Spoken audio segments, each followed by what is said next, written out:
societies, and interest is its prime ammunition. And as the majority walks around oblivious to this reality, the banks, in collusion with governments and corporations, continue to perfect and expand their tactics of economic warfare, spawning new bases, such as the World Bank and International Monetary Fund, while also inventing a new type of soldier, the birth of the economic hitman.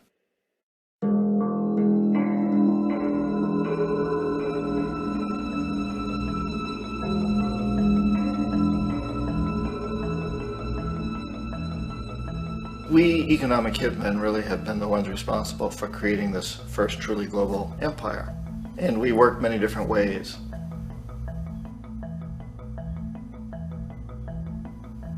But perhaps the most common is that we will identify a country that has resources our corporations covet, like oil, and then arrange a huge loan to that country from the World Bank or one of its sister organizations. But the money never actually goes to the country. Instead, it goes to our big corporations to build infrastructure projects in that country, power plants, industrial parks, ports, things that benefit a few rich people in that country, in addition to our corporations, but really don't help the majority of the people at all. However, those people, the whole country is left holding a huge debt. It's such a big debt they can't repay it, and that's part of the plan. They can't repay it. And so at some point, we economic hitmen go back to them and say, listen, you lost a lot of money, can't pay your debt, so sell your oil real cheap to our oil companies. Allow us to build a military base in your country, or send troops in support of ours to someplace in the world like Iraq, or vote with us on the next UN vote. To have their electric utility company privatized and their water and sewage system privatized and sold to U.S. corporations or other multinational corporations. So there was that whole mushrooming thing, and it's so typical of the way the IMF and the World Bank work, that you put a country in debt, it's such a big debt it can't pay it, and then you offer to refinance that debt and pay even more interest. And you demand this quid pro quo, which you call a conditionality or good governance, which means basically that they've got to sell off their resources, including many of their social services, their utility companies, their school systems sometimes, their penal systems, their insurance systems, to foreign corporations. So it's a double, triple, quadruple whammy. The precedent for economic hitmen really began back in the early 50s when democratically elected Mossadegh, who was elected in Iran, he was considered to be the hope for democracy in the Middle East and around the world. He was Time Magazine's Man of the Year. But one of the things that he'd run on and began to implement was the idea that foreign oil companies needed to pay the Iranian people a lot more for the oil that they were taking out of Iran. The Iranian people should benefit from their own oil. Strange policy. We didn't like that, of course. But we were afraid to do what we normally were doing, which was to send in the military. Instead, we sent in one CIA agent, Kermit Roosevelt, Teddy Roosevelt's relative. And Kermit went in with a few $1 million and was very, very effective and efficient. And in a short amount of time, he managed to get Mossadegh overthrown and brought in the Shah of Iran to replace him, who always was favorable to oil. And it was extremely effective. Bombs overflow Tehran. Army officers shout that Mossadegh has surrendered and his regime as virtual dictator of Iran is ended. Pictures of the Shah are paraded through the streets as sentiment reverses. The Shah is welcomed home. So back here in the United States, in Washington, people looked around and said, wow, that was easy and cheap. So this established a whole new way of manipulating countries, of creating empire. The only problem with Roosevelt was that he was a card-carrying CIA agent, and had he been caught, the ramifications could have been pretty serious. So very quickly at that point, the decision was made to use private consultants to channel the money through the World Bank or the IMF or one of the other such agencies, to bring in people like me who worked for private companies, so that if we got caught, there would be no governmental ramifications.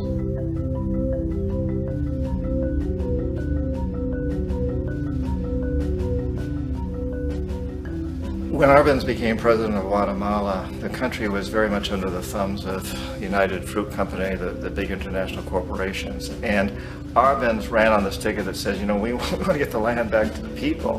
And once he took power, he was implementing policies that would do exactly that, give the land rights back to the people. United Fruit didn't like that very much. And so they hired a public relations firm, launched a huge campaign in the United States to convince the United States people, the citizens of the United States, and the press of the United States, and the Congress of the United States, that Arbenz was a Soviet puppet, and that if we allowed him to stay in power, the Soviets would have a foothold in this hemisphere. And that, at that point in time, was a huge fear on everybody's mind, the Red Terror, the Communist Terror. And so, to make a long story short, out of this public relations campaign came a commitment on the part of the CIA and the military to take this man out. And in fact, we did. We sent in planes, we sent in soldiers, we sent in jackals, we sent everything in to take him out, and did take him out. And as soon as he was removed from office, the new guy that took over after him basically reinstated everything to the big international corporations, including United Fruit.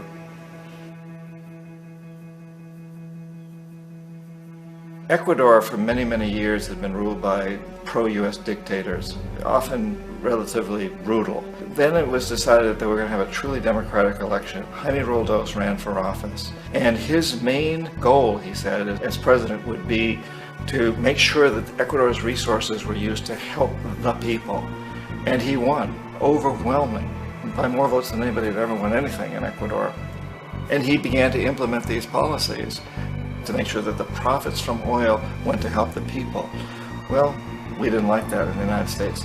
I was sent down as one of several economic hitmen to change Roldos, to corrupt him, to bring him around, to let him know, you know, okay, you know, you can get very rich, you and your family, if you play our game, but if you continue to try to keep these policies you've promised, you're going to go. He wouldn't listen. He was assassinated. As soon as the plane crashed, the whole area was cordoned off. The only people allowed in were U.S. military from a nearby base and some of the Ecuadorian military. When an investigation was launched, two of the key witnesses died in car accidents before they had a chance to testify. A lot of very, very strange things that went on around the assassination of Jaime Roldos. I, like most people who've really looked at this case, have absolutely no doubt that it was an assassination. And of course, in my position as an economic hitman, I was always expecting something to happen to Jaime, whether it be a coup or assassination, I wasn't sure, but that he would be taken down because he was not being corrupted. He would not allow himself to be corrupted the way we wanted to corrupt him. Omar Torrijos, president of Panama, was, you know, one of my favorite people. I really, really liked him. He was very charismatic. He was a guy who really wanted to help his country. And when I tried to bribe him or corrupt him, he said, look, John, he called me Juanito. He said, look, Juanito, I don't need the money. What I really need is for my country to be treated fairly. I need for the United States to repay the debts that you owe my people for all the destruction you've done here. I need to be in a position where I can help other Latin American countries win their independence and be free of this terrible presence from the north that you people are exploiting us so badly. I need to have the Panama Canal back in the hands of the Panamanian people. That's what I want. And so, leave me alone. Don't try to bribe me. It was 1981, and in May, Jaime Roldos was assassinated. And Omar was very aware of this. Torrijos got his family together and he said, I'm probably next, but it's okay because I've done what I came here to do. I've renegotiated the canal. The canal will now be in our hands. He just finished negotiating the treaty with Jimmy Carter. In June of that same year, just a couple of months later, he also went down in an airplane crash, which there's no question was executed by CIA-sponsored jackals. Tremendous amount of evidence that one of Torrijos' security guards handed him at the last moment as he was getting on the plane a tape recorder, a small tape recorder that contained a bomb.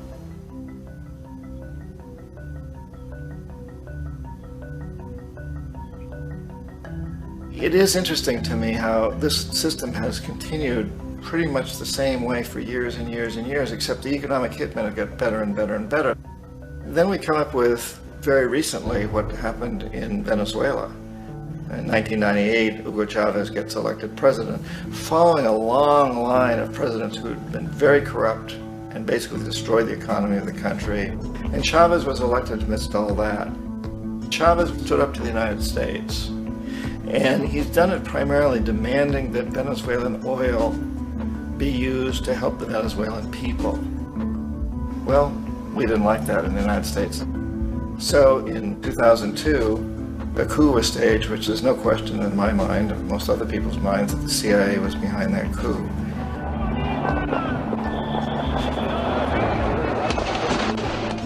The way that that coup was fomented was very reflective of what Kermit Roosevelt had done in Iran, of paying people to go out into the streets to riot, to protest, to say this Chavez is very unpopular. You know, if you can get a few thousand people to do that, television can make it look like it's the whole country, and things start to mushroom. Except in the case of Chavez, he was smart enough, and the people were so strongly behind him that they overcame it, which was a phenomenal moment in the history of Latin America.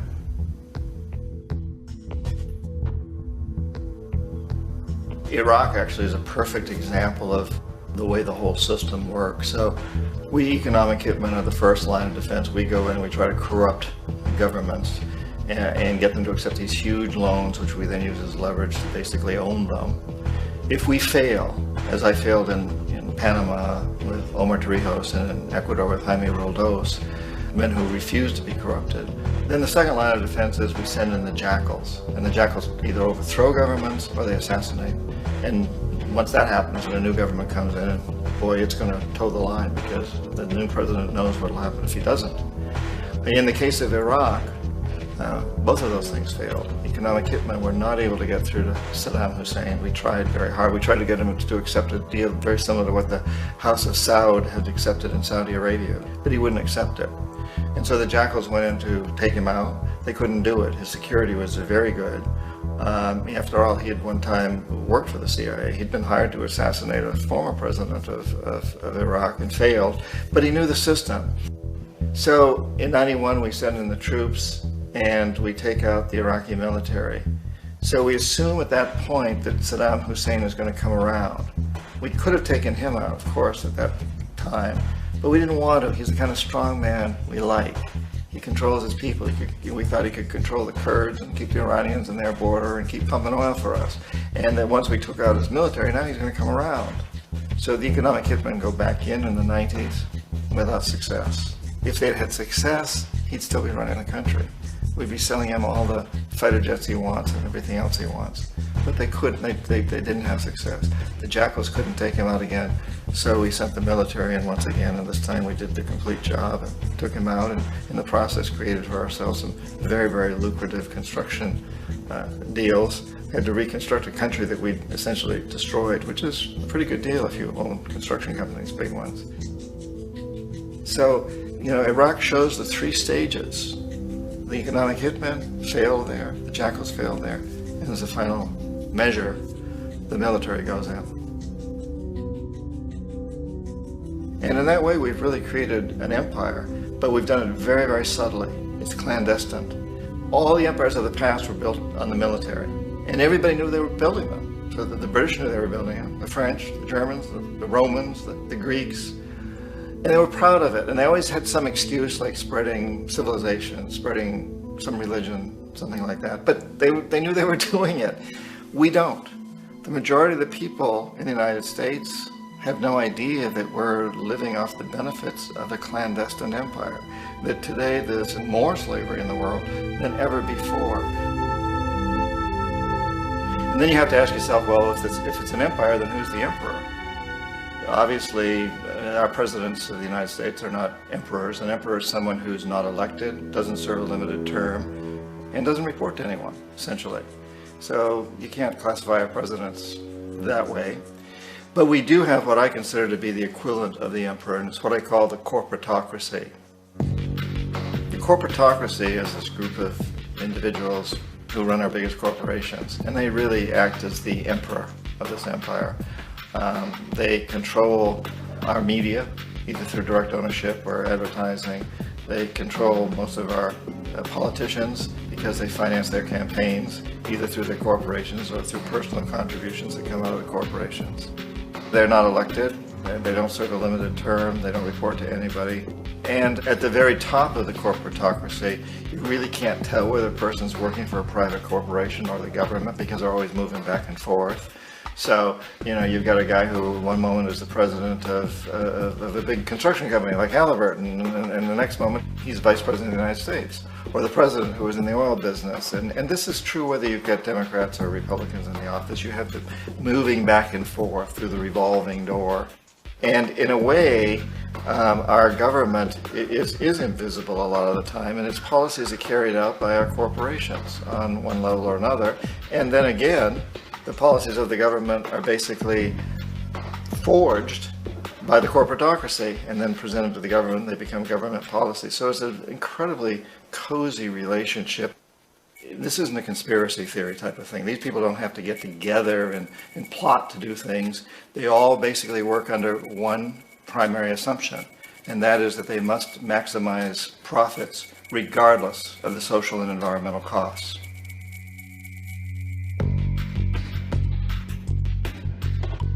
This process of manipulation by the corporatocracy through the use of debt, bribery, and political overthrow is called globalization. Just as the Federal Reserve keeps the American public in a position of indentured servitude through perpetual debt, inflation, and interest, the World Bank and IMF serve this role on a global scale. The basic scam is simple.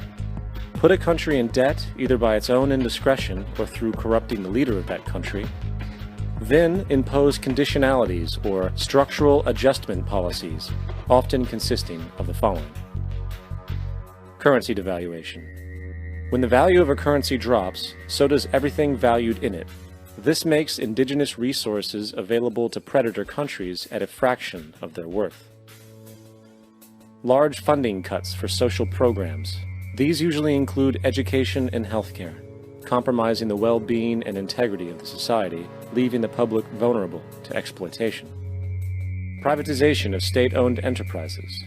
This means that socially important systems can be purchased and regulated by foreign corporations for profit.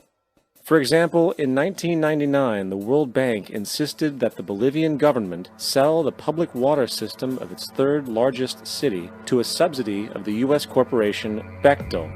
As soon as this occurred, water bills for the already impoverished local residents skyrocketed. It wasn't until after a full-blown revolt by the people that the Bechtel contract was nullified. Then there is trade liberalization, or the opening up of the economy through removing any restrictions on foreign trade. This allows for a number of abusive economic manifestations, such as transnational corporations bringing in their own mass-produced products, undercutting the indigenous production and ruining local economies. An example is Jamaica, which, after accepting loans and conditionalities from the World Bank, lost its largest cash crop markets due to competition with Western imports. Today, countless farmers are out of work, for they are unable to compete with the large corporations. Another variation is the creation of numerous seemingly unnoticed, unregulated, inhumane sweatshop factories, which take advantage of the imposed economic hardship. Additionally, due to production deregulation, environmental destruction is perpetual, as a country's resources are often exploited by the indifferent corporations while outputting large amounts of deliberate pollution. The largest environmental lawsuit in the history of the world today is being brought on behalf of 30,000 Ecuadorian Amazonian people against Texaco, which is now owned by Chevron. So today it's against Chevron, but for activities conducted by Texaco. Estimated to be more than 18 times what the Exxon Valdez dumped into the coast of Alaska. In the case of Ecuador, it wasn't an accident. The oil companies did it intentionally. They knew they were doing it to save money out there rather than arranging for proper disposal. Furthermore, a cursory glance at the performance record of the World Bank reveals that the institution, which publicly claims to help poor countries develop and alleviate poverty, has done nothing but increase poverty and the wealth gap, while corporate profits soar. In 1960, the income gap between the fifth of the world's people in the richest countries versus the fifth in the poorest countries was 30 to 1. By 1998, it was 74 to 1. While global GNP rose 40% between 1970 and 1985, those in poverty actually increased by 17%. While from 1985 to 2000, those living on less than $1 a day increased by 18%. Even the Joint Economic Committee of the U.S. Congress admitted that there is a mere 40% success rate of all World Bank projects. In the late 1960s, the World Bank intervened in Ecuador with large loans. During the next 30 years, poverty grew from 50% to 70%. Under or unemployment grew from 15 to 70%. Public debt increased from $240 million to $16 billion, while the share of resources allocated to the poor went from 20% to 6%. In fact, by the year 2000, 50% of Ecuador's national budget had to be allocated for paying its debts. It is important to understand the World Bank is, in fact, a U.S. bank, supporting U.S. interests. For the United States holds veto power over decisions, as it is the largest provider of capital. And where did it get this money? You guessed it, it made it out of thin air through the fractional reserve banking system. Of the world's top 100 economies, as based on annual GDP, 51 are corporations, and 47 of that 51 are US-based. Walmart, General Motors, and Exxon are more economically powerful than Saudi Arabia, Poland, Norway, South Africa, Finland, Indonesia, and many others. And, as protective trade barriers are broken down, currencies tossed together and manipulated in floating markets, and state economies overturned in favor of open competition and global capitalism, the empire expands.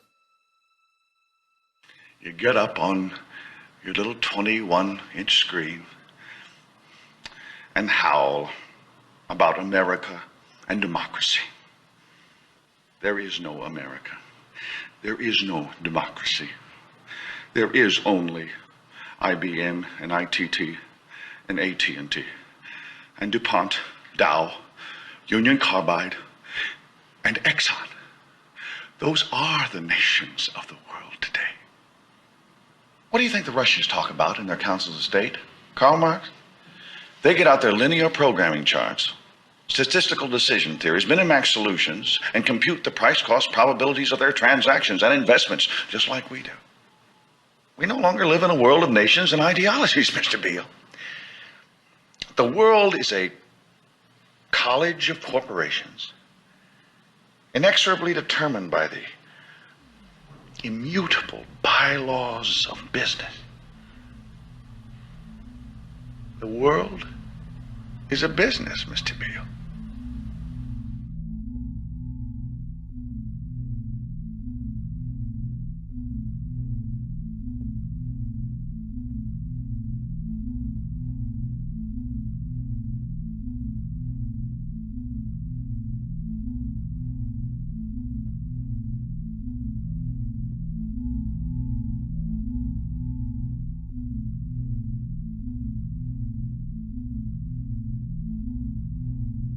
The world is being taken over by a handful of business powers who dominate the natural resources we need to live while controlling the money we need to obtain these resources.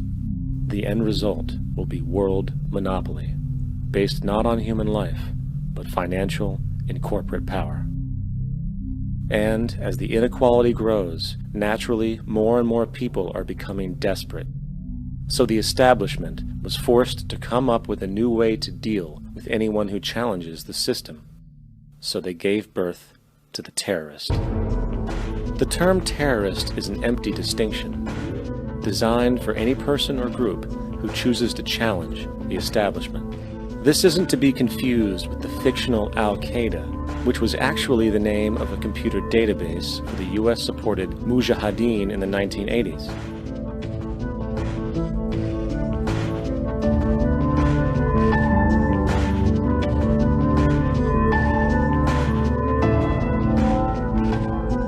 In 2007, the Department of Defense received $161.8 billion for the so-called global war on terrorism. According to the National Counterterrorism Center, in 2004, roughly 2,000 people were killed internationally due to supposed terrorist acts. Of that number, 70 were American.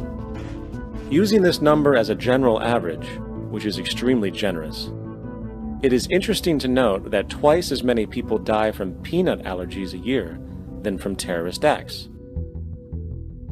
Concurrently, the leading cause of death in America is coronary heart disease, killing roughly 450,000 each year.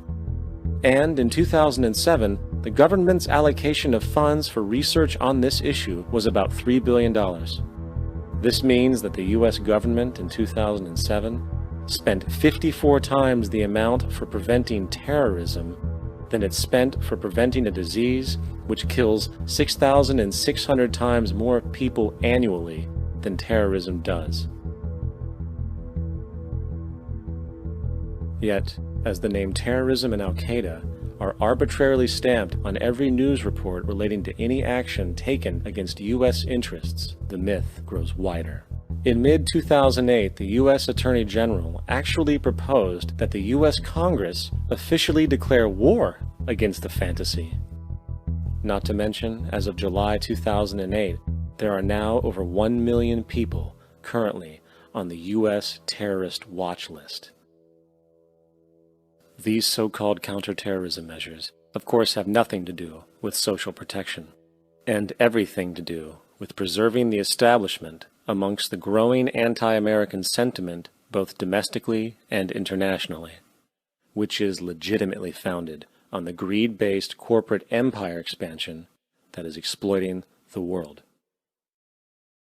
The true terrorists of our world do not meet at the docks at midnight or scream Allah Akbar before some violent action. The true terrorists of our world wear $5,000 suits and work in the highest positions of finance, government, and business. So, what do? How do we stop a system of greed and corruption that has so much power and momentum? How do we stop this aberrant group behavior which feels no compassion for, say, the millions slaughtered in Iraq and Afghanistan, so the corporatocracy can control energy resources and opium production for Wall Street profit?